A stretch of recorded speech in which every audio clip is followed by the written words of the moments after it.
Good evening, welcome to the meeting of Warwick District Council Audit and Standards Committee on a very rainy Wednesday the 21st of January 2026.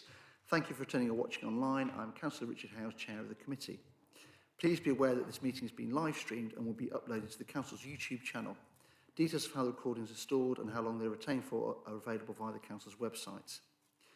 Following on from the actions arising from the meeting on the 7th of January 2026, I confirm I've written to the Head of Place, Arts and Economy and the Portfolio Holder for Place to request that all town and parish councils are consulted regarding planning applications with cross-boundary implications.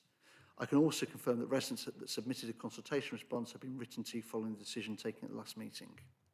Can I thank councillors for their time at the last meeting? I had really good feedback from both the parish councils, so thank you to everyone involved in that. Emergency procedure, there are no planned tests of the emergency alarm. If the alarm does sound, everyone present must leave by the designated exit route. If the preferred route is blocked, use the nearest signed alternative route. Do not use the lift. Everyone must assemble at the designated point, which is the central reservation in Regent Grove in front of the police station. Members of the public and press should report to a member of the town hall staff who will be wearing yellow fluorescent jackets. Council officers should report to the committee service officer. Please do not re-enter the building until the fire officer advises it's safe to do so. I've been asked to remind council that when using mics, please do not place any equipment such as your laptop in front of the mic because this will affect the mic's effectiveness, and please remember not to turn away from the mic when speaking. I have here supporting with the committee tonight Principal Committee Service Officer Mia Matthews, whose pen I have stolen, Principal Committee Service Officer, Head of Governance and Monitoring Officer Graham Leach, Head of Finance Mr Andrew Rowlands, Audit and Risk Manager Ian Davey, Site Delivery Officer Becky Burridge, Independent persons Ray Tonkin and Belinda Pike, and the portfolio holders. I'd like to have Councillor Chilvers, Councillor Moses is going to join shortly, and also the leader, Councillor Davison. Thank you for attending. Item 1 is apologies for absence. We've received apologies for absence from Councillor Jones and from Parish and Council Ward and Town Representatives Councillor Marsh and Franklin. Members, are there any other apologies at all? No? Okay, thank you. Declaration of interest. Members, do you have anything to declare on the agenda tonight? No. Minutes, to confirm the minutes of the meeting held on the 7th of January 2026. I'm happy to propose from the Chair. I need a seconder, please, for the minutes. Councillor Syson, Councillor Brown. Thank you very much. All those in favour? That's unanimous. Thank you very much. Item 5 is the Treasury Management Report. I believe, Mr Rollins, you're going to introduce this report. Thank you, Chair. So the Treasury Management Report is a backwards-looking report looking at the first half activities of 25-26. So written in that context, so any events happening after the first half of the year would not be covered within this report and will be covered in the second report due later in the year. Summary of the key points: core investments are reinvested mostly just under 365 days, not just over a month. And we've outperformed the investment performance benchmarks that is outlined in Appendix B, and the money market funds and call accounts used to manage daily cash flow movements collectively outperformed benchmarks as well. Do we have any questions? We do have some questions. Just to also let the public know that questions have been submitted in advance, so they will be available for people to see. But I believe what Councillor Felt first, followed by Councillor Syson. Thank you, Chairman. On 5.2, why have HRA, why is there less interest in borrowing on HRA? I think they borrow from the general fund, don't they? But they're not doing so now. Is this a good thing or is this not such a good thing? Item 5.2. Yeah, so it's covered in 5.3. So the allocation charge is much lower than you originally budgeted because there's been less internal borrowing from the general fund. So what we've done during the year is gone to use external borrowing rather than the internal borrowing, which means that that internal charge between the two accounts would be less. Thank you. I just wanted to make sure it was less. Can I dare to add to what Mr Rollins has just said? The important bit is the bit he didn't say, which is in 5.3, So the general fund is paying less loan interest than the loss of the interest from HRA. So actually, to me, it demonstrates that Treasury management is actually managing our funds sensibly, which is all to the good.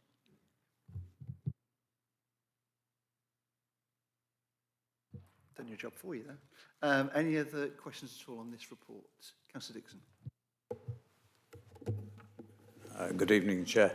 I did ask a question beforehand and did get an answer from Ms Allison, which is really which is helpful, and it's probably me not quite understanding, but since we do have the portfolio holder here, I'm sure he can elucidate, because I asked a question about ESG within the annual Treasury Management strategy statement, and I was looking for some timetable as to when the strategy will have been amended to as a result of the investigations that I understand the portfolio holder is following up on. I'm not pushing for that to be like next month, but I just would like a date by which we can expect that to have happened, and then I assume it will go through some form of scrutiny, whether through both here and overview and scrutiny, or just through overview and scrutiny and into Cabinet. Thank you, Chair. Yeah, thank you for raising this. And yes, so there are conversations ongoing. I think I will make sure that I get you some information on a timetable by a week on Friday, and I will publicise that right to the whole committee, if that's helpful. It is helpful, and please don't think I'm pushing desperately hard for this, but I'm just conscious it would be really useful to have something in place so that when we get into the process of LGR, we can actually say we have a clear ESG policy in place here that other authorities might like to look to adopt. I agree, that should be our aim. Councillor Dixon, the response from Ms Allison to state that we plan to cover it within the updated Treasury Management Strategy Statement, which will be going to ONS on the 17th of March.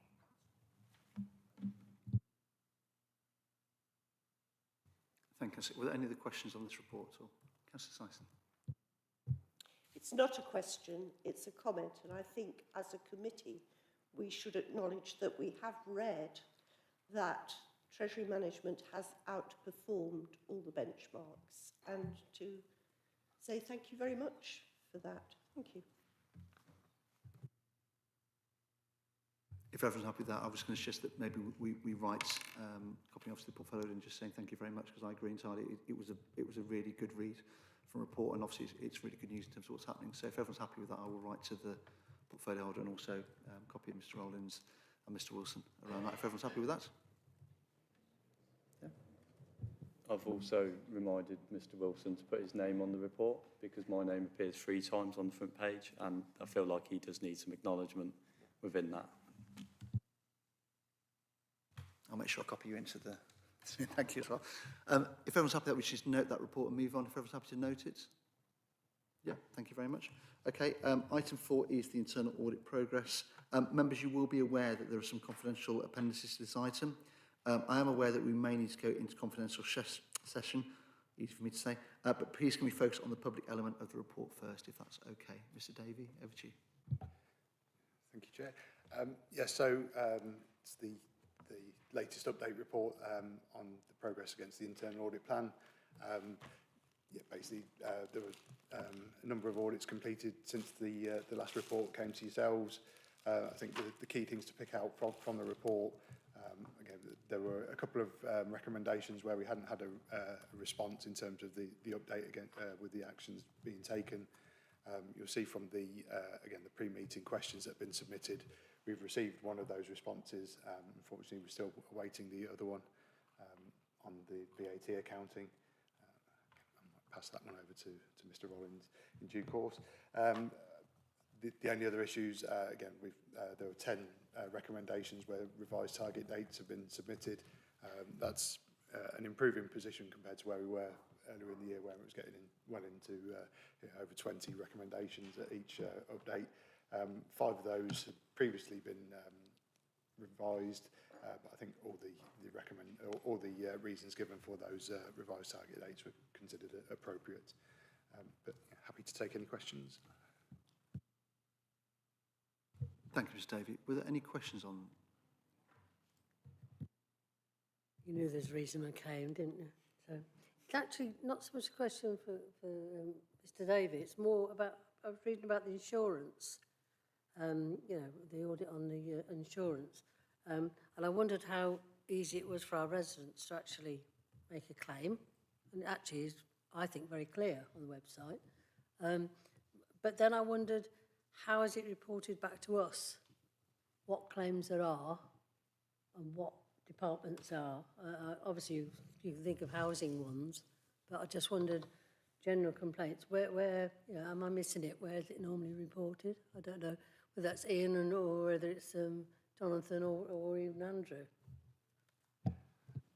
Yeah, I mean, I'm the manager of the insurance officer as well, so it would be down to me to report them.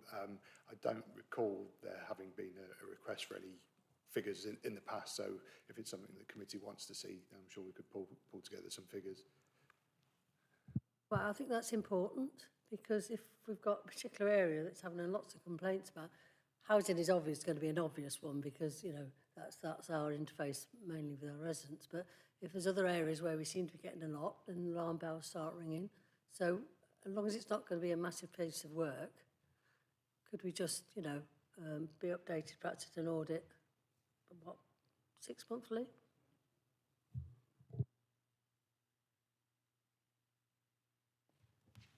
Through you, Chair, just reflecting, at the moment, officers are working through developing the service area plans for the next 2 years. Actually, it might be a way of looking at that as we develop it with finance, to look at whether there's a performance measure in there, in terms so you can actually see the overall value. Because I think it's just one to reflect on, because I don't know how many cases there are as well, but it could be very few, or it could be very few but a large total, or the way around, lots and it comes to a large total. So perhaps that one, rather than say a report back at the moment, actually have a look at that performance reporting to build it into that cycle as well. So you can have a look at that. Happy with that, as long as we're looking at it in some shape, form at some time. Thank you. Any other questions on Councillor Dixon?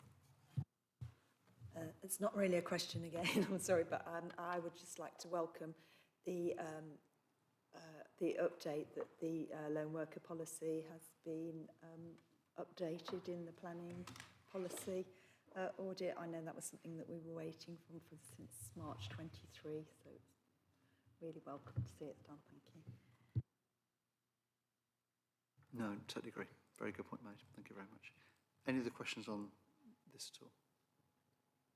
Councillor Syson. It isn't a question, but again. But I just wanted to say, I find it really useful reading these audit reports, because it gives you an insight into what's going on and also sparks other questions. And I don't know whether you all read the answer to the question that sparked in my mind, which is, who owns the fine art in the art gallery, and do we need to protect it in advance of reorganisation? To which the answer was no, because if you sell anything off, you get into trouble and you become decredited. And there's an interesting case study on Northampton Art Gallery, which did sell off an Egyptian artifice older than Stonehenge, and then made £16 million, but was immediately lost accreditation, so couldn't borrow anything. However, that was only 10 years ago, and they did spend some of their money on improving the gallery and opening it. And within 10 years, they're now back to partial accreditation. So I'm not sure that that was a very good example of why we shouldn't be selling it off. But I did think it was interesting to know that. Thank you. Sorry to interrupt all that. We'll start the auctions tomorrow then, in that case, and do that. Councillor Dixon. Thank you, Chair. This is a general question about the answers that have been supplied in advance, which are very useful. And this is a question that's arisen out of the very useful training last night on report templates. Thank you, Mr. Leach. It was really good. One of the things that brought home to me was the fact that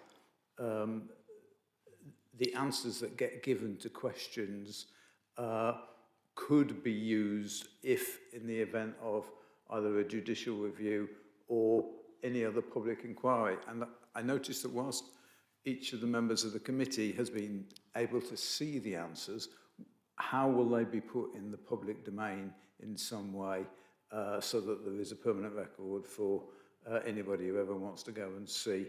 Or what were the members of the committee actually considering? Because the danger otherwise is that it just looks like we've welcomed everything that's been presented to us. And I was just trying to put those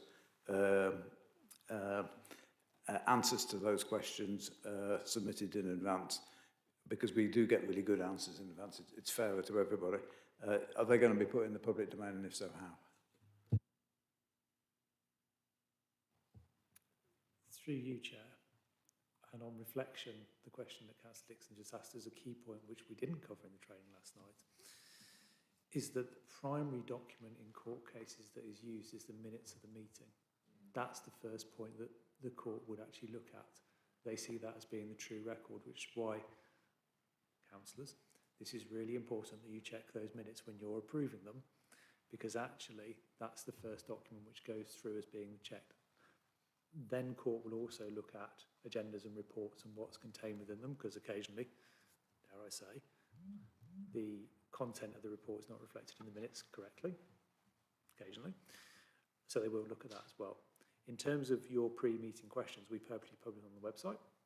They are there for everybody so they can be referenced. The legal requirement for us to keep agendas and reports is only 6 years. For us to keep minutes, it is in perpetuity. Again, that's why you go back to that. We have a lovely secure store with every single minute from WDC back to 1973. I'm not telling you where. And we also have scanned copies as well for that very reason. Because actually you need to have that evidence, and that will be the first turning block, is go back to the minutes. But yeah, they're on the website in terms of the pre-meeting questions, and that's one of the reasons why, because then we've got that central record. Thank you very much. Any other questions on this report at all? No? Are we happy to note it and move on then? Yeah? Okay, thank you very much. Okay, item 6 is the review of the significant risk register. Mr. Davey, back to you again. Thank you, Chair. Yeah, so the report provided gives an overview of the changes that have been made since you last presented the significant risk register. Again, there's a number of kind of minor changes that have been made in terms of progress reports, changes to target dates, that kind of thing. And then there's a number of more fundamental changes where we've reviewed the scores or changed descriptions. So yeah, set out within the report and on the appendices which cover the risk registers themselves. Again, I will acknowledge that the work is still required to get those appendices in a more readable format. We've kind of discussed this at various meetings. Yeah, again, as Mr. Rollins pointed out in a discussion yesterday, in finance we're used to using big spreadsheets, so we're quite used to looking at them covering a number of screens, but yeah, it's acknowledged that they're not the easiest thing to review when they're on a piece of paper in front of you. So again, happy to take any questions on the content of the report. Councillor Syson.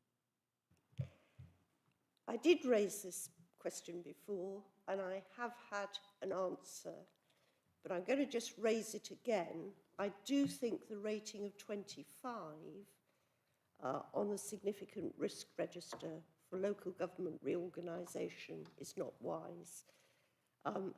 The bit, I know it's very likely, though not actually totally probable, but the bit I object to is the impact, which is currently labelled as catastrophic. Well, obviously it's catastrophic for the district council in that the district council will no longer exist. But surely the significant risk register is looking at services for the time being, and that one would hope that what is going on now is not sort of labelled as being catastrophic. We do hope that our services will continue and will continue after reorganisation with the new body. I personally think it sends out a very negative message to members of staff and councillors, and should be looked at sooner and rewritten or removed. What it says there anyway is not up to date, because it says something about submitting stuff in November or whenever. We've passed that. We're in the present now and looking, I hope, to the future with a bit more positivity.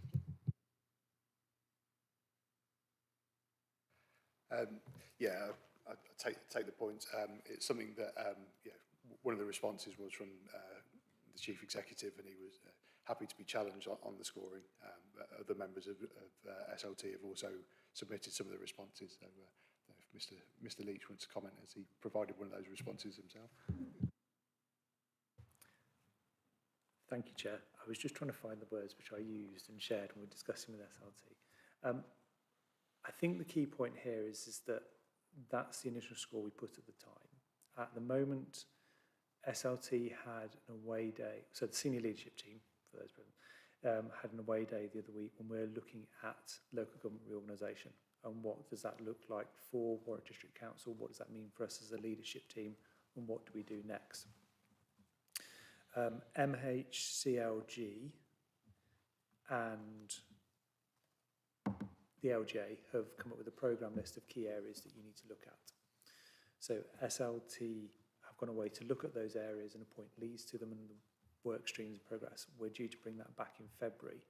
When we bring that back in February, we're then going to review the risk register at the same time to reevaluate it. I think there could be an argument that yes, it should be lower than it is at the moment in terms of catastrophic. I just need to reflect myself in a moment on the scoring system and how that impacts, because there is some significant costs there associated with LGR for the organisation, which will be coming through in the budget papers, which we are discussing with Cabinet colleagues on Monday, and what that looks like. So I think it's a reasonable challenge and one that SLT are aware of, but we want to do it as part of looking at those papers for LGR and as current step coming forward.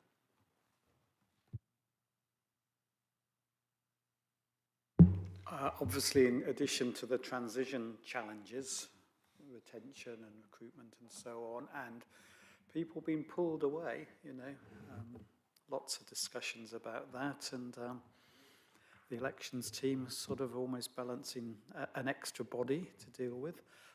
There's the issue of discretionary services, and I think that is a real concern for this council, because those of you who are county councillors, I think, tend to tell us that anything that that is discretionary, not a statutory responsibility, tends to go. And we have a lot of those that we value a lot. So I think there is a huge risk there. I don't know whether you want it 25, but compared to some of the other things at 25, I think they're pretty big if we're losing some of the things that we don't have to provide.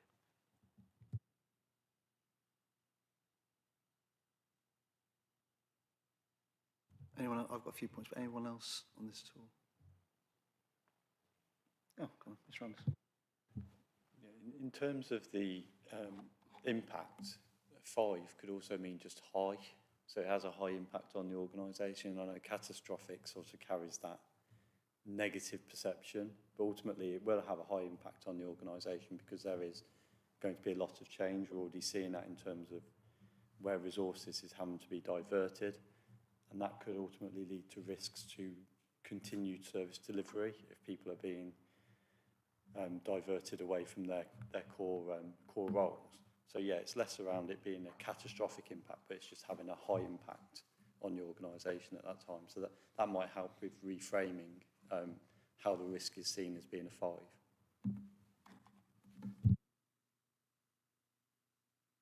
Thank you, Mr. Rollins. Anyone else before I? No, okay. Thank you, Mr. David, for the report. And I agree to Councillor Dixon's point actually about the train last night, which was probably some best training I've had. So thank you for that. I think the challenge for me is probably twofold on this. Number one, in terms of I had to do or read my 10-year-old's English homework tonight, which I could probably just about understand more than actually be able to read through some of this report, which is saying something in terms of doing that. And it's such an important document, and I appreciate in terms of the work that's gone in so far, but actually it's critical to us to be able to look through it and be able to read it, and actually it's really hard to read it at the moment and digest it. So I think if we can bring that forward, probably as a matter of urgency, and I appreciate the work that's been done on it, I think will be really helpful. And I think in terms of the second one, when I look at the numbers of risks on there in terms of and the level on that, I think for this committee what might be quite useful is maybe to ask portfolio holders and the leader and officers in terms of what would be their top 3 at the moment. So, and then we can maybe drill down those in more detail, because at the moment there's quite a lot of risks on there. And actually I think it's really important that we talk through that, because this is, you know, probably the main document this committee would go through. So if everyone's, and I'm not going to throw that on, you know, portfolio holders or officers tonight in terms of doing that, but it may be something for the next meeting that we maybe, you know, you can say in terms of what your top 3 are. Not that keeping up at night, but maybe, you know, the 3 that are the areas that, you know, that we may need to talk about. Obviously, one of those might be something we can't talk about, you know, but again, it might be something that we can just discuss in a bit more detail to make sure that everyone's aware of that, if everyone's happy with that approach. I'd be delighted to do that. I think a deep dive is far better than skimming over the top. I would kind of just check whether you want it that way round, rather than you as a committee say next time we want a deep dive in X. I think, sorry, Ian.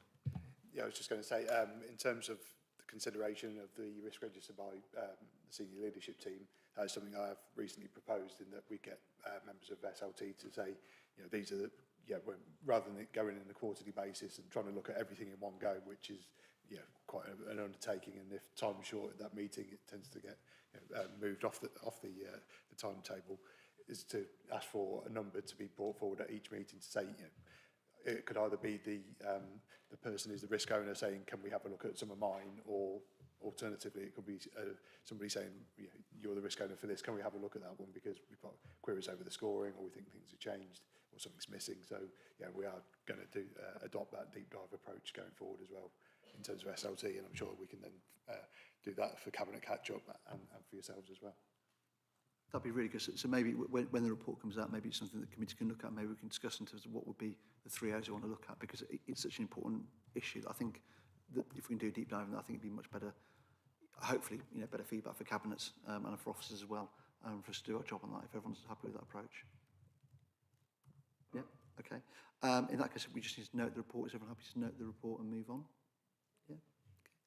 Okay. Thank you very much. So on to Part B items now. So item 7 is the Code of Conduct updates. Mr. Leach, I believe I'm handing to you to introduce the report.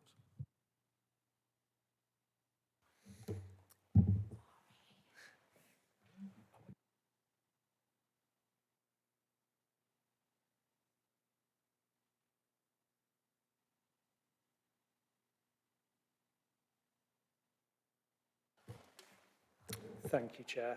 I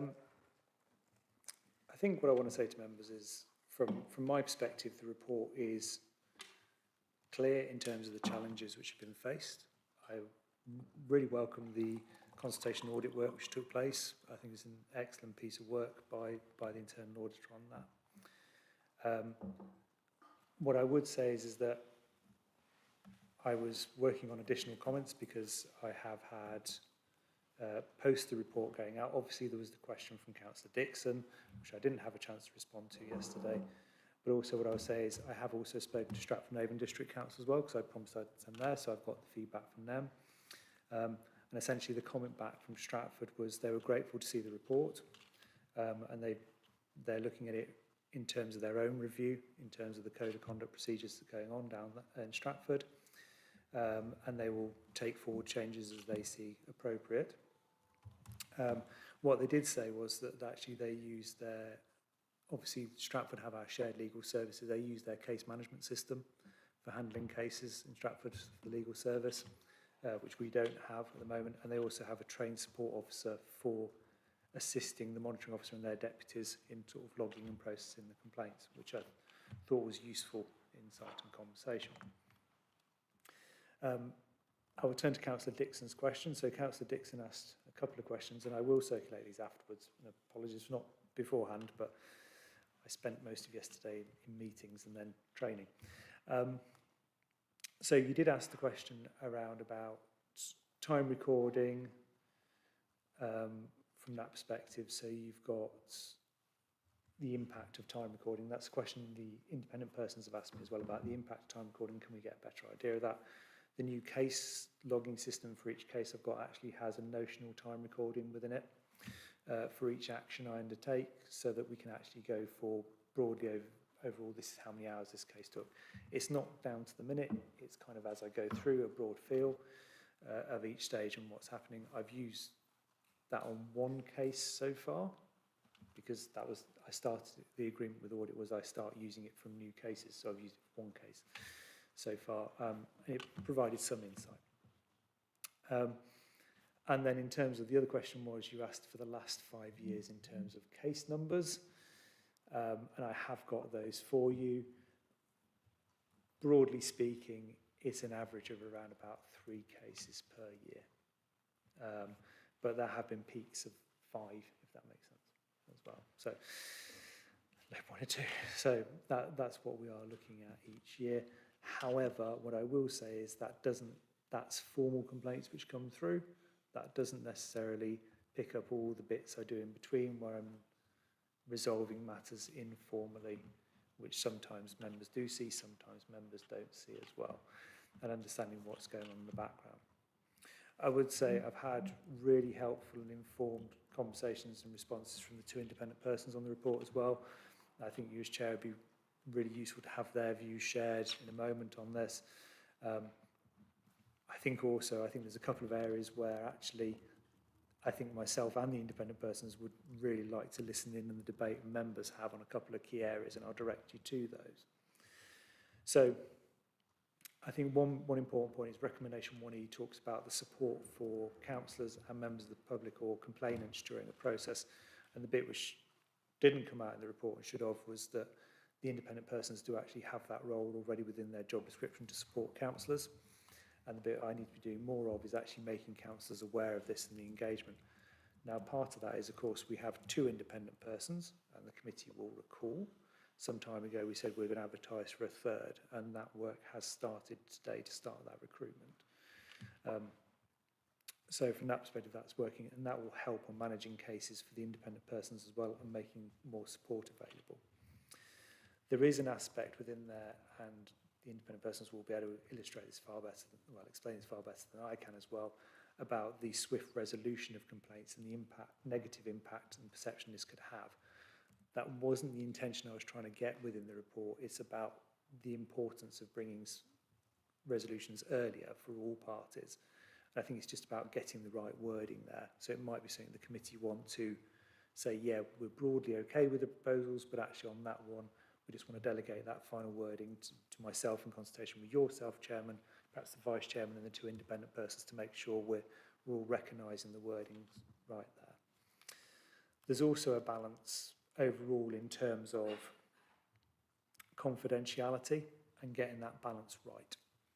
And that's a really tricky point for everybody to understand and make sure is there, because there's an aspect here of confidentiality of the process to make sure it can happen fairly and robustly. But there's also that tipping point of where does it become public, and that's a really fine line to get right.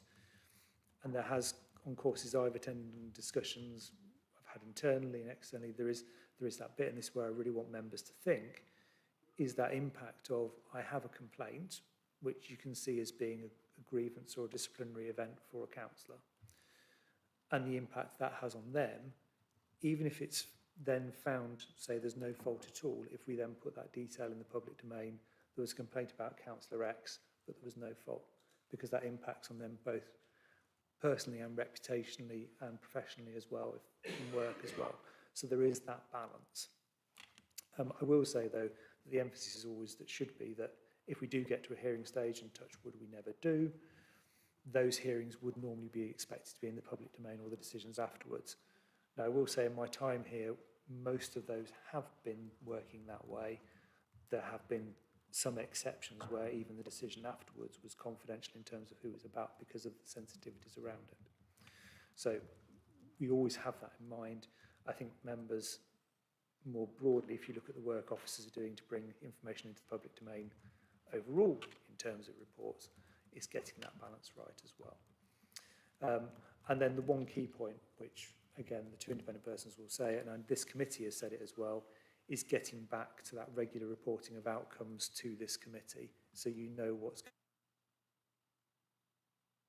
not just for WDC, but also more across the parishes as well, because that gives you a better idea of, you know, knowing and understanding the issues. And the bit I have started as well as that formal log is actually some of those informal issues where there might be themes emerging as well in terms of informal conversations I've had. It doesn't necessarily say what the instance was or what the member involved, but talks about the themes and the advice. So, yeah, happy to take questions, but I say I'm happy to defer to my colleagues to write. Thanks, Richard. I mean, would it be useful at this stage to hear from the comments from the independent? Would they be happy to do that? And who would like to go first? Well, thank you, Chairman. Thank you for that introduction, Mr. Leach. I thought, firstly, that on behalf of Belinda, I would say that we really welcome this report. We really welcome the opportunity to hear the views of the committee on standards as they are played out in the council at the moment. I don't think we've had the benefit of such a discussion, or a potentially wide-ranging discussion, for a number of years. And I think that obviously is of some concern to us, because the standards regime, although it is mandated that you should have a code of conduct, the way that is played out in each council is for each council to decide. And clearly, what members think about the standards regime and the way it is played out is really important for us to understand. So we welcome this report. I think it's worth reminding members, although I'm sure they all know clearly, that our role is a statutory role. Even though the scheme is mandated but voluntary, our role is a statutory role.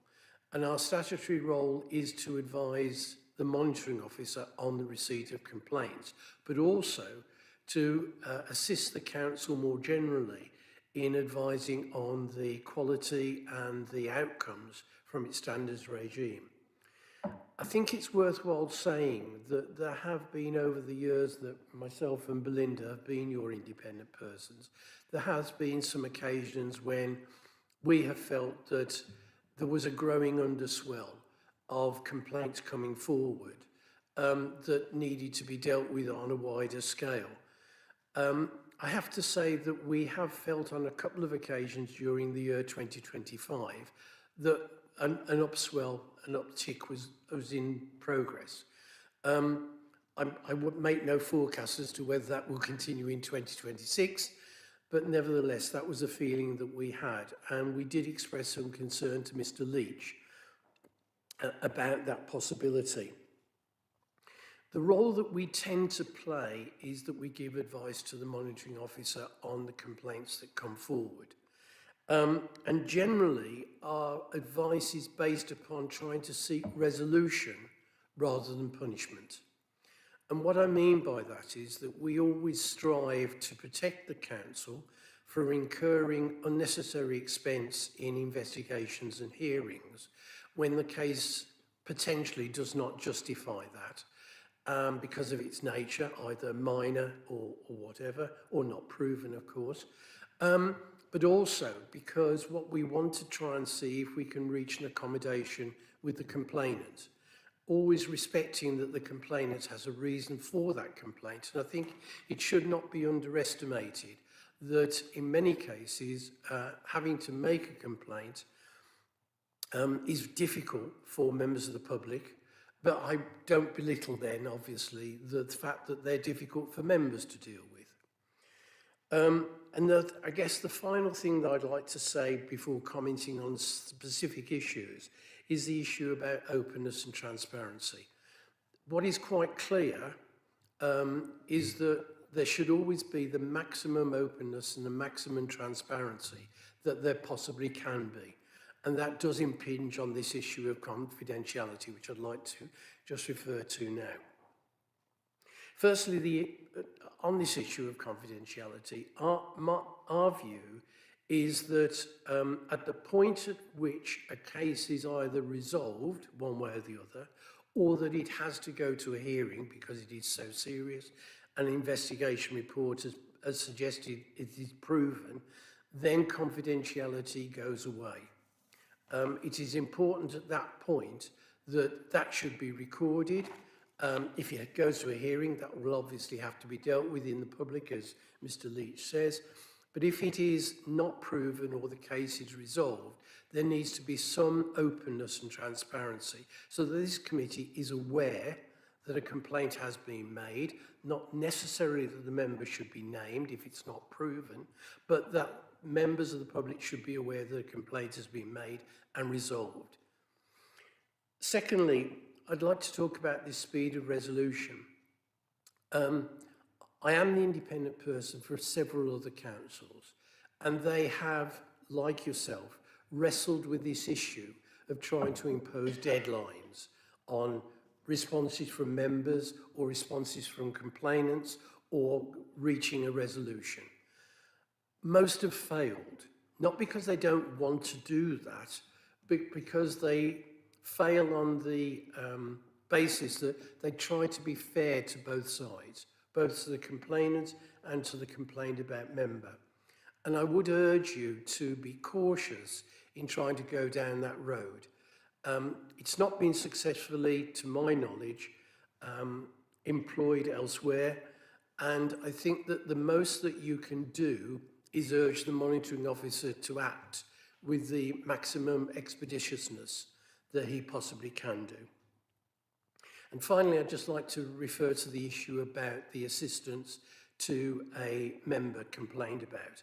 Members will note that in the report there's reference to the government's intentions on reintroducing a statutory code of conduct. And one of the things they make clear in that is that they think support to members is important. As a council, you've got in our protocol as independent persons, that we should support members who are complained about. We have a mechanism for doing that, and Mr. Leach has discussed with us a refinement of that mechanism, and we certainly think that's something you should continue with. I'm going to hand over to Belinda now, who's got a couple of other points to make. Thank you, Chairman.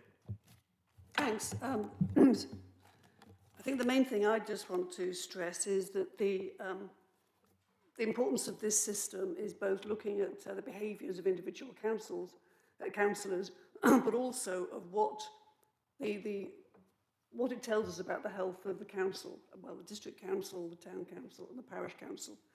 And that's why I think it's very important that we get back to having regular reports to you, but also in the past, there used to be on the district council website, a summary of what complaints have been dealt with, what were the subjects. And I think that's good, not least because none of us want to open private eye and find the first you know of something is it's on that section, rotten boroughs. You said you turned to it. I've only got my private eye today. I haven't yet turned to that page. Pretty confident we're not going to be in there. But it's just, I think, it's good to have that sort of systemic overview so that we can see what are the trends.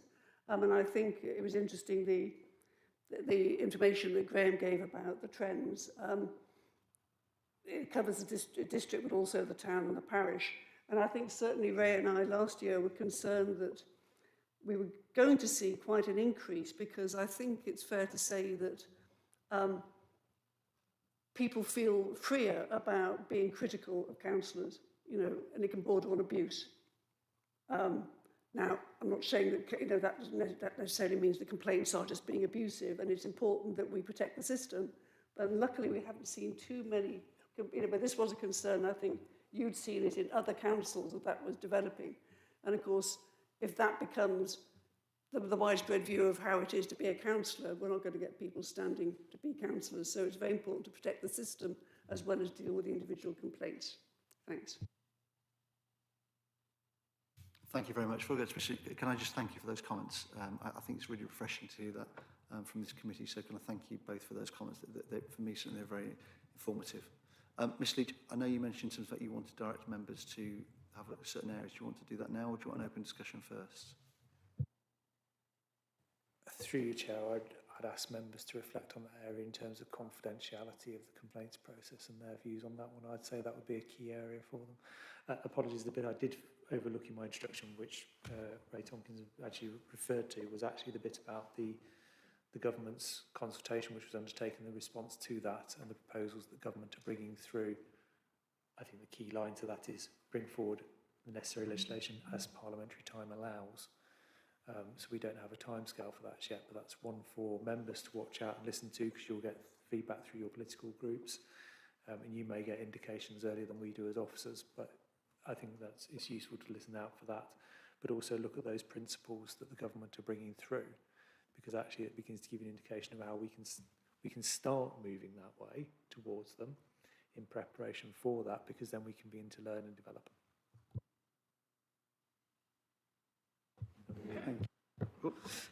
Thank you.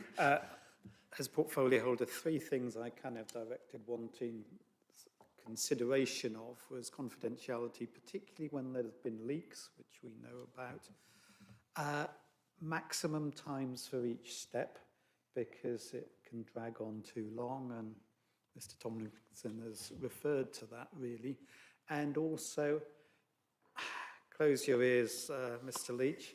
I think he's too nice. He keeps going round saying, what about this, what about that, trying to seek a resolution. And if you go round that loop half a dozen times, a year's gone by. So again, a maximum number of iterations. So those were the things I was after. Thank you very much, Councillor Davis. And Mr. Leach, well, who would like to open the batting on Councillor Feld? Thank you. I'm really interested with Tomlinson to hear your thing about length of time, because that was the first thing I was going to say. You know, everybody who's been through a complaint I know has said how long it's taken and how it impacted on them, because it seemed to go on forever and ever and ever. So it's how do we get that balance of, we need to really investigate this, and I think some of the answers are in the papers, but how do we get this balance of trying to resolve things as quickly as possible, but thoroughly, so that, you know, I know some that have gone on, you know, what, 18 months, 2 years possibly, is what I'm thinking of, with somebody I know.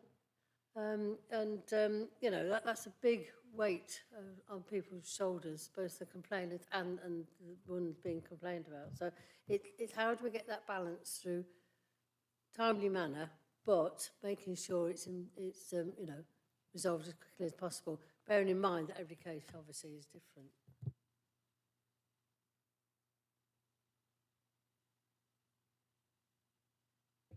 Through you, Chair.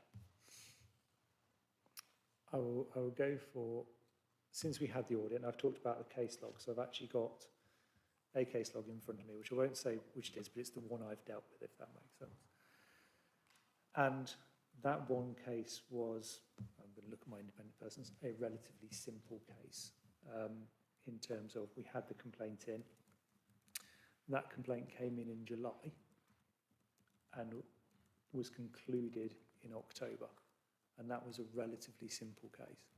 So it can be done. I think I have, without breaking too many confidentialities in myself here, I think the leader is well aware of some significant resources challenges that I've had within my team, which has impacted on this as well. And there is a balance there about the ability and the time that I have, which is a regular discussion that the leader knows with both himself and my line manager as the chief executive. And that's one of the things we're looking at improving and changing. And when I say that, that's also, I have 2 deputies, which I'm very grateful for the council in terms of that funding, but the ability they have to step in for me has been severely restricted because of resources in their particular teams as well, and some of the challenges that they've faced over the last 12 to 18 months within those roles. So that's the key bit, is having the stable team and the resources to do it, because then you can move stuff through quicker. And I will say, members have backed my teams on that in terms of trying to get the resources in there.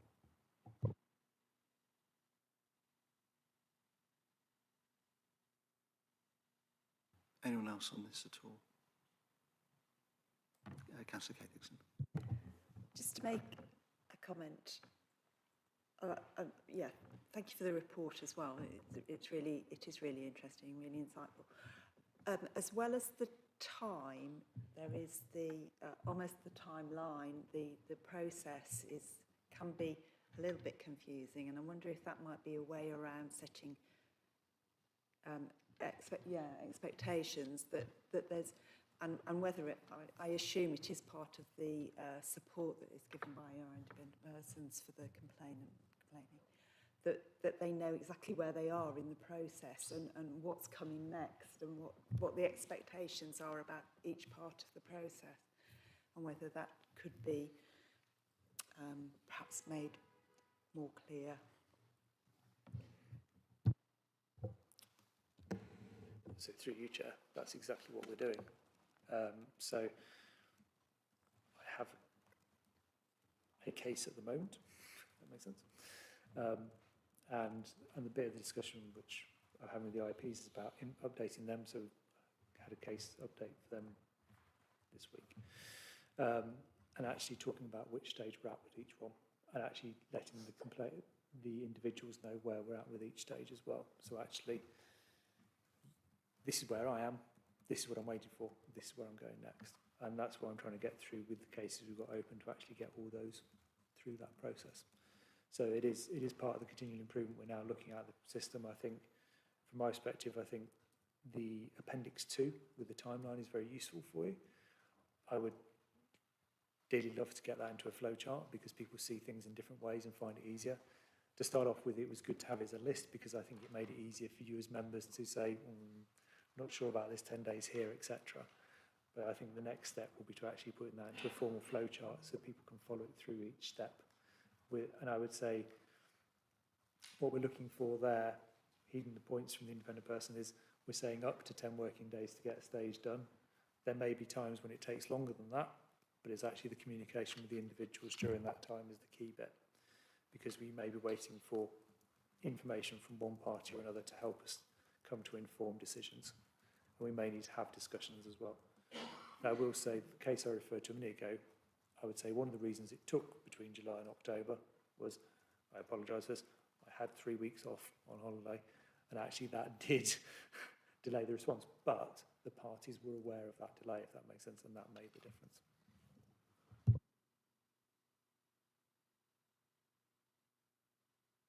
Sorry, Councillor Richard Dixon. Thank you, Chair, and thank you to Mr. Leach for answering the question that I submitted beforehand, and also for the report. And yes, I don't know whether it's because the older I get, the more I like to see things schematically rather than in words. I think it would actually be quite useful to do, but I know it's quite a lot. And thank you also to Belinda and Ray, because that's really helpful. I'm more aware of this because of and I need to be careful about the word I use to describe it. Let's just say the increase in the number of complaints, and I think there's 3 of us here who are members in the other place, where the increase in complaints in the current financial year compared to the previous financial year is something of the order of 500%. Within that, when we've got the breakdown of figures, and there is the legal officer almost a full-time job at the moment dealing with the complaints. But it's interesting to see the breakdown of how many of those are complaints made by members of staff against members, made by members of the public who may or may not be residents of the area, and also complaints against councillors made by other councillors as well. And I guess one of the questions I've got is whether the support that's given by our independent persons when a complaint is made by one councillor against another councillor, whether the independent person's support is to both councillors in those cases, or is it just to the councillor who the complaint is made against?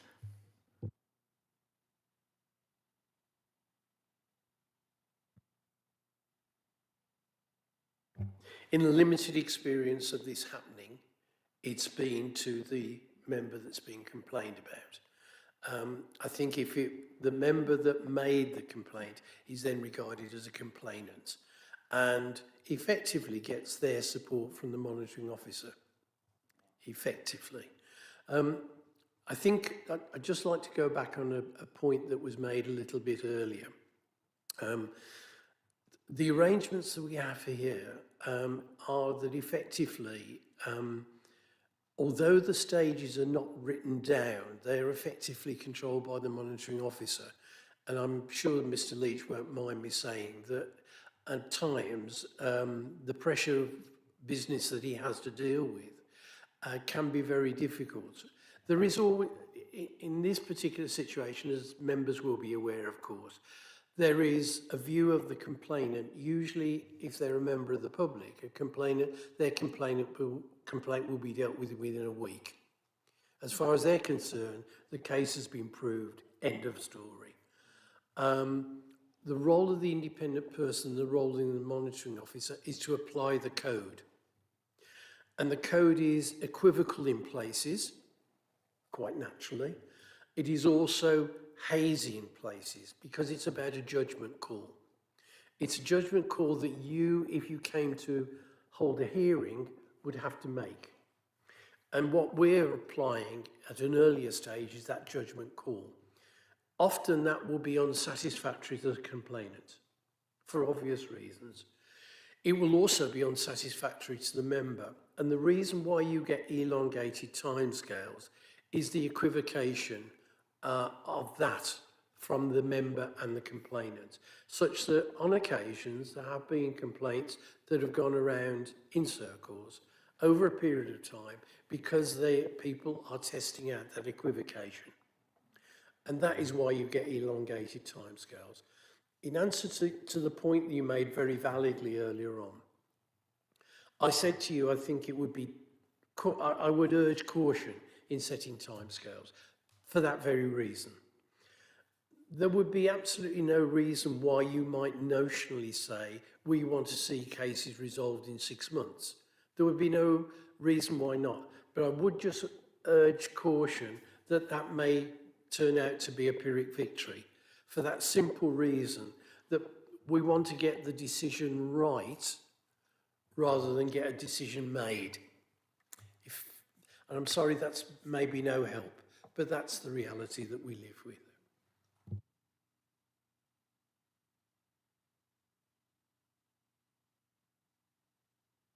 Any other questions on this at all? Any members want to make any discussion on this? Or Mr. Leach, you want anything to come back at all?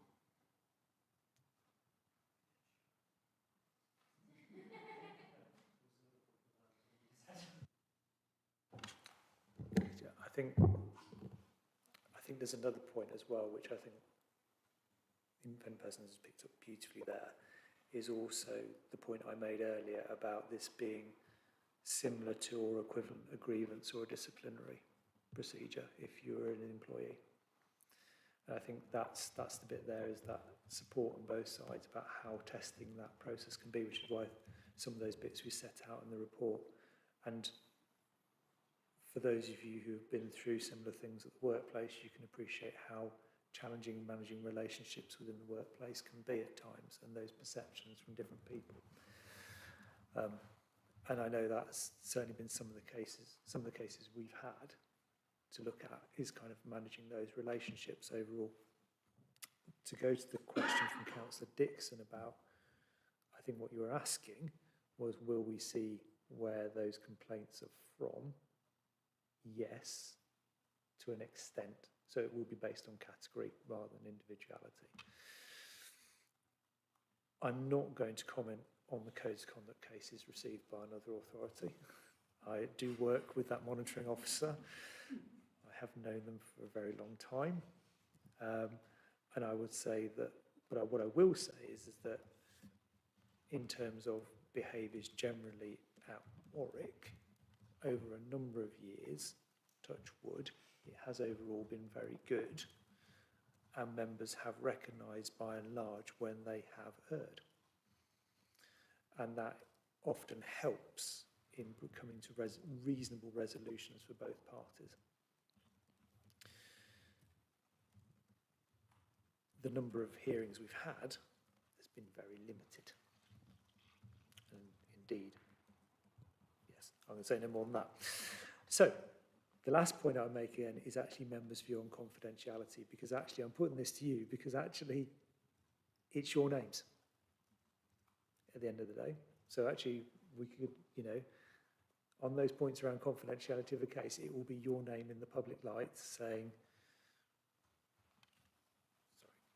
Councillor X has been found not to have breached the code of conduct.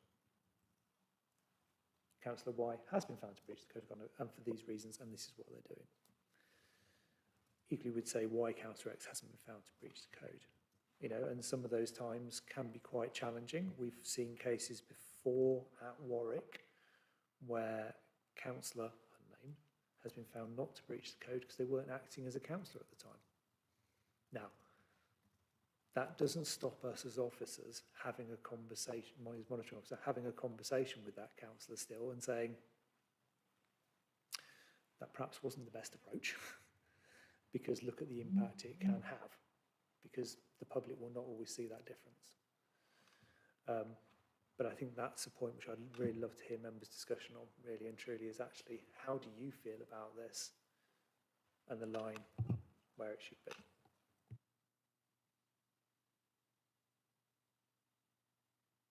Well, I think it's quite easy. If you've won the case, you want it published. If you haven't won the case, you don't want it published. So, you know, it's a difficult one because I believe everything, wherever possible, should be in the public domain. And surely the public have a right if there are complaints. But as the councillor being complained about, you get the old no smoke without fire. Okay, they didn't, they was found not guilty, but, so I think it's a very tricky one, this one. As much information as possible in the public domain, but does it have to be the person's name? Does it have to be? Because, you know, I don't think we can win either way. If we win a case or lose a case, we're still, if it's named, we've done something wrong. So personally, no, you can't put my name up there. All right. Every witness will know anyway, so, you know, there's no point, witness will know.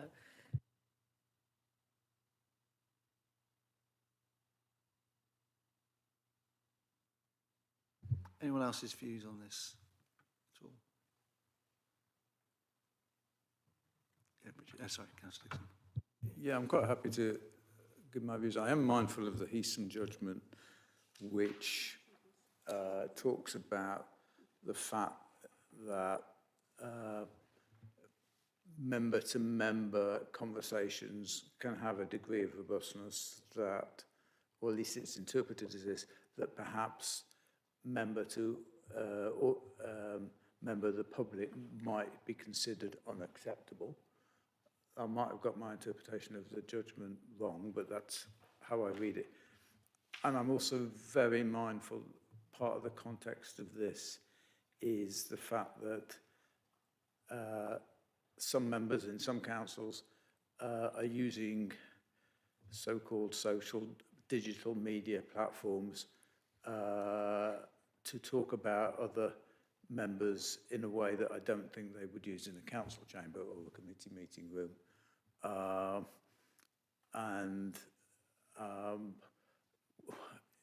It's with so few complaints, which is really good at Warwick, I don't think it would be relevant to do an analysis of that. and I don't know whether anybody in member services is actually monitoring what other councillors are saying about other councillors on digital media at all. But it's as much a note to self, just to be really careful about the language that we use and to focus on the issue as much as we can do.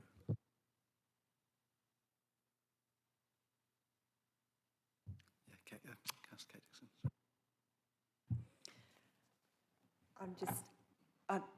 I find it helpful to the illustration that Mr. Leach made about, work and disciplinary matters at work, and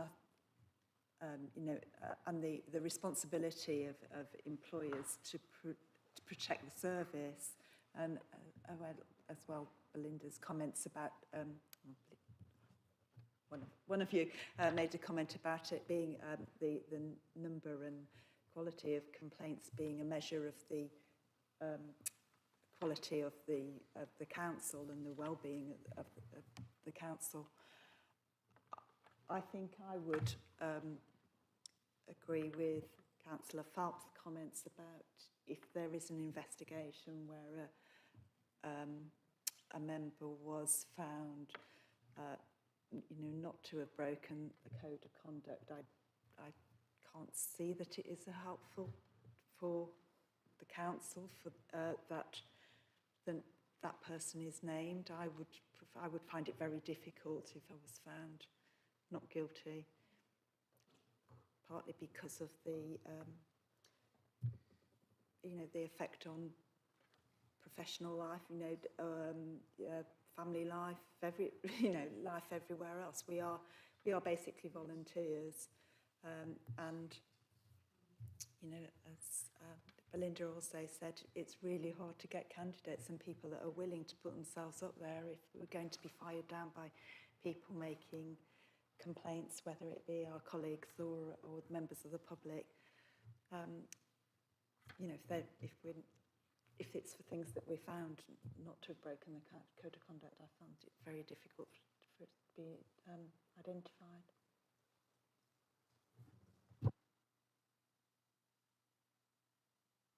Yes, sorry, Ray, apologies, didn't see you. Thank you. Thank you, Chairman. We've just had a brief consultation down this end of the room. I think that we would be content with the sorts of wording that Mr. Leach is moving towards in his addendum, which is effectively that the council does not breach the confidentiality of a complainant or a complained about member until the point at which the case is proven to the extent of going to a hearing. And at that point, the hearings panel does have the opportunity to hear in public or in private. That's their prerogative. And we would have no difficulty with that. I would just make the point, of course, that there have been instances recently where members have themselves declared themselves to be the subject of a complaint. And I'm also aware that some complainants feel it's incumbent on them to make it public that they've made a complaint against others. I personally think that maybe that's the wrong approach, but nevertheless, that's their choice. I think we would be content if members took a firm view that it should be written in that the council doesn't breach confidentiality until the point is reached at which it has to be made known. Thank you. Through you, Chair, I would be happy with that. I think there's one point which I think we potentially all missed, is of course there may be informal resolutions of statements at council meetings. We can all think of an example, which, the individual came and said, actually there's been a complaint about me and I'm making a statement to council to apologise. We've seen a number of those over the years, and I think that would be a reasonable point as well, where actually the name is associated. Because actually, I think the thing that I would personally say there is I give great credit to those members who do actually take that step in the public domain and say, I've had that complaint about me, this is what it is, and I realise, I understand I've done wrong. And we have seen, you know, a number of those over the years at Warwick District, and that is great credit to those councillors involved.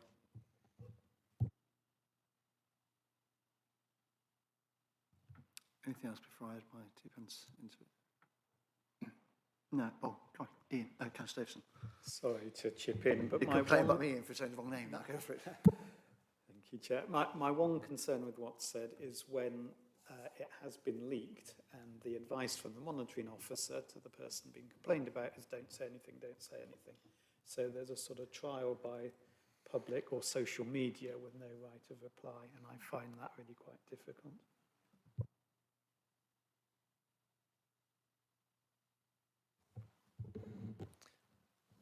Through you, Chair, I do actually completely agree with the leader on this. It is really difficult for councillors in that situation.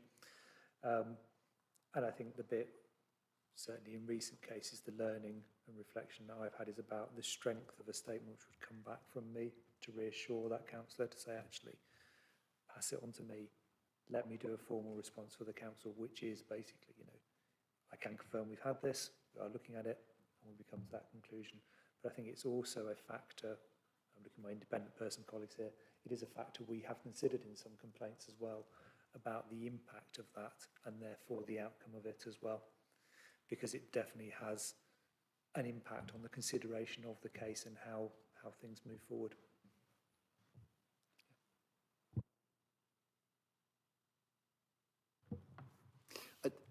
Can I say thank you to members for the debate and to the, you know, to Ray and Belinda in terms of, and to the leader and Miss Leach in terms of the comments being made tonight. I think some really interesting points made there.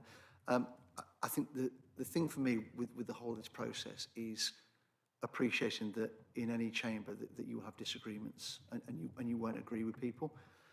But that's different between actually disagreeing about something in terms of on a view or a standpoint and actually making it personal. And I think my real concern, and I presume, Councillor Dixon, you were talking about Kells Town Council when you said about 3 members being in here with complaints in terms of doing that. So I'm assuming it's another council that you're looking at to do that. Would be that, or is it 2, is it? Okay, sorry. Is that I think my worry at the moment, and it goes to Councillor Richard Dixon's point around social media, is in terms of the fact that people are playing the person now rather than their views on things. And some of the vitriol, and not just at different levels, but I see it at parish councils and town councils as well, come forward as well. And I think it's just reflecting to all people that I'm pretty sure that no one gets into this for the wrong reason in terms of becoming a councillor and trying to do the right things for the residents and for the area they live in. And my concern is in terms of some of the complaints that I've seen or I've heard about, not just in Warwick District, but elsewhere as well, is actually that real personal attack on people and the values of that person as well. And I agree entirely in terms of what Councillor Farp and Councillor Kay Dixon said around, you know, the confidentiality of that. Because the problem is once that goes out into the public domain, actually becomes a situation whereby that affects your personal life as well, and not just you, but your family as well. And I do think that in terms of the feedback, you know, that I think that a lot of my concern with a lot of the complaints come forward is they do land with you, Mr. Leach. And actually, if you're not there to deal with it, I agree with Councillor Farp in terms of the time that members' well-being, in terms of some of the complaints that are going forward. And I agree in terms of time limits, I don't disagree with that. But I think sometimes actually that conversation, you may say something in the chamber that you regret. I think the opportunity then to speak with group leaders, have those conversations, actually just admit in terms of what was said that was wrong. And I appreciate that's in your time to bring that forward. Because I think that sometimes that lasts a long period of time, and actually I think it could be dealt with a lot quicker. Because you might regret something that you say that you could bring forward. Is something, but I think it's fantastic to have. I think it's fantastic the government are looking to bring it in. I think members need to, and it needs to be fed back not just at district and county level, but at parish and town as well. Because my worry is if you see that appear there, it seems acceptable, and any level of abuse, I think, is just vehemently wrong. It's basic lack of manners and humanity. I sound like I'm on my soapbox, but it does really frustrate me and concern me in terms of some of the stuff that comes forward. And I think, I can't remember who said it, whether it was Judy or Kate, but actually trying to get people to come forward and into local government is really hard because they see in terms of some of the stuff that goes on at a national level on a local level and think, why would I put myself and my family through that? So I think what I would urge is obviously, as we now go into a period of budget setting and all the rest from there, that people just remember that everyone's trying their best and you may disagree, but actually that, you know, that we try and keep things in the chamber and they're dealt with from there. But I think that the speed of response will be really helpful to members, because I'm aware that the longer the pressure on you as well. And the worry, I think in terms of confidentiality, I know we're saying about members, but you need to remember that the breach of confidentiality outside the chamber is really concerning, because once you go into the world of social media, as we see with different leaders in the world, actually you can then believe your own narrative, and actually you can then make a narrative that is really hard then for the defendant then to actually recover from. And I think that's really wrong as well. I don't know if I made a point there or not, but somewhere in there, there'll be a point. Mr. Leach. Through you, Chair, I think that's a really good summary. And I think I've reflecting on my time at Warwick District Council and seeing the increasing need to provide more support to members because of the behaviours towards them is noticeable. So I think if you look back, you're all aware of the email we sent round about the safety of councillors and advice and support to you, the amount of work which is available for you as councillors, and actually how that has increased and escalated over the years, and it's recognised not just locally but actually nationally as well. There is that risk to all elected officials, and that danger and that challenge that you just set out. From a personal perspective, looking at democracy from the outside, it is really concerning, because you'll be pleased to know I don't follow you all on social media and see what's being said about you, but equally I do see those comments made about councillors and about officers on social media, and I think there is a need there for those comments to be called out, and that's why we give you some of those tools about how to call those messages out, because that is the only way that some of this is going to be challenged back. And it's quite sad, really. It is really quite sad. Because if we go back a month or two, sorry, I'm almost on my soapbox now, go back a month or two, I think the thing which I always remind you of, yes, in some circumstances this is recognised your employment, but this is a voluntary role. And you see that in other voluntary roles as well, where voluntary organisations are struggling to get people to come forward. Yes, there's individual time and personal pressures, and that will just increase, but the pushback that you get from the public will remove those people wanting to come forward more and more. And you can see that. I do speak to all political groups. I am aware of the challenges you're all having for candidates. There's no secret. And there has to be reasons for that, time pressures, but also people will see those comments made. Before anybody proposes it, I will draw my attention to the point I made earlier about the wording over the involvement of the independent person and the timeliness, and just getting that right and delegating that back to me in consultation with, just so we can go through that. And perhaps you want to do the same on confidentiality as well, just so we can go back and tweak that before it finally goes out, just to make sure we're all happy. Yeah, sorry to come back, but I just concur with the comments that are being made, but also to welcome the policy, because there are sometimes valid complaints, and it's really important that those are dealt with properly, and that protects us in our role as councillors as much as those that might not be complaints. So, thank you. No, I totally agree, and I think also it's not just at this level, but say at parish and town as well. I think that if people feel as though that they've been spoken to inappropriately, or there is a complaint, that it should be valid and should certainly follow the process through. I think it's that balancing act between someone saying something that they regret and can be dealt with, and then moving from there. And I know there are instances in other councils. I think, and I agree with Councillor Richard Dixon as well. My worry around this is the social media, and not just for elected members, but also for officers as well. Because again, I look at some of the meetings, not just planning, but other meetings as well, into some of the comments that are made are simply outrageous and are disrespectful to people who, again, are trying their best in a workplace. You wouldn't allow that any other, private sector organisation. It wouldn't be allowed and tolerated. And I just think in terms of the role of elected members, well, I agree with Sleech. I think it's also really important that we protect officers as well. and in terms of the work that they're doing. So I think it's a two-way street in terms of doing that, that we are trying to work together to do that. And again, I genuinely really welcome the feedback from Ray and Belinda tonight. I think it's fantastic to hear from you, because I think that experience you bring and that knowledge you bring is really powerful.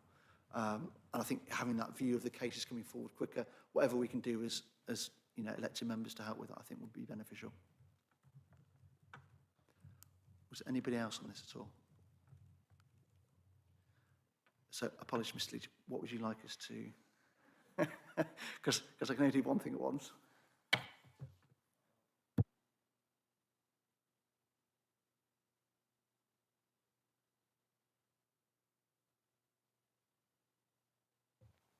So, Chairman, I think the recommendations as set out in the report, I think if the committee are happy with that, to propose, but then I suggest that in terms of the wording around bringing swift resolutions to the overall process and that perception, is delegate that final wording to myself in consultation with yourself, the Vice Chairman and the two independent persons. I think we all agree on what we're trying to get to, it's just getting those words right. And then the same on confidentiality as well in that process, and getting those words right as well, to make sure that we're clear in terms of where there is a line, but also allowing some perhaps movement within that line, because I have that delegation authority to step outside the process, but making sure there is a clear line to start off with to help for both all parties. I'm happy to propose what you just said. If everyone's happy with that. Just before I go on to, I think also what I propose, that again, I know I've done it previously, but I will write to all group leaders just to remind that this has been discussed tonight, just to make sure that we set some levels in terms of before we go through into the next council, and obviously over the next however long this council continues for, if group leaders are happy with that. Yeah, perfect. So yeah, happy to propose what you said through the chair. Do I have a seconder for that? Councillor Kate Dixon, thank you very much. All those in favour? Thank you very much. Thank you, everyone. And thank you, Ray and Belinda, as well, for your time. Go for it. Through you, Chair, one bit I didn't mention, which is mentioned in the report, is local government reorganisation. It would be remiss of me to not to mention that. But I will say that already we've referenced about officers at WDC working towards local government reorganisation, but there are also already cross meetings working with all other, so my case, all the other monitoring officers in Warwickshire as well.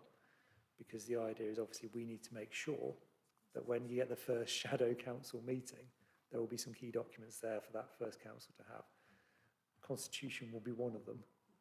I think the way you're guiding here, and I think there'll be discussions we have anyway, is about process for handling complaints about councillors as well, to have those in place as good building blocks. And we have this conversation, we have that similarity with Stratford already, which really begins to firm up the process. And actually, if you look at the process with Warwickshire County Council, isn't too dissimilar either as well. Thank you very much. Everyone happy with that? Okay, thank you. Item 8 is the Audit Standards and Committee Work Programme. Over to you. Thank you very much. So members will note the work programme is attached as Appendix 1 to the report. If you have any questions or would like any amendments, I'm grateful to hear. Is everyone happy with the work programme? Okay, we don't need to vote on that, so happy to move on to the next item. Excellent, thank you very much. Item 9 is the public and press, so proposed to exclude public and press for reasons set out on the agenda, to consider resolving that under section 100A of the Local Government Act 1972, the public and press be excluded from the meeting for the following items by reason of light disclosure of exempt information within paragraphs 1, 2 and 3 of Schedule 12A of the Local Government Act 1972, following Local Government Order 2006. I'm happy to pass that through the chair. Seconded by anyone? Councillor Richard Dixon, all in favour? Thank you very much. That's three. Thank you.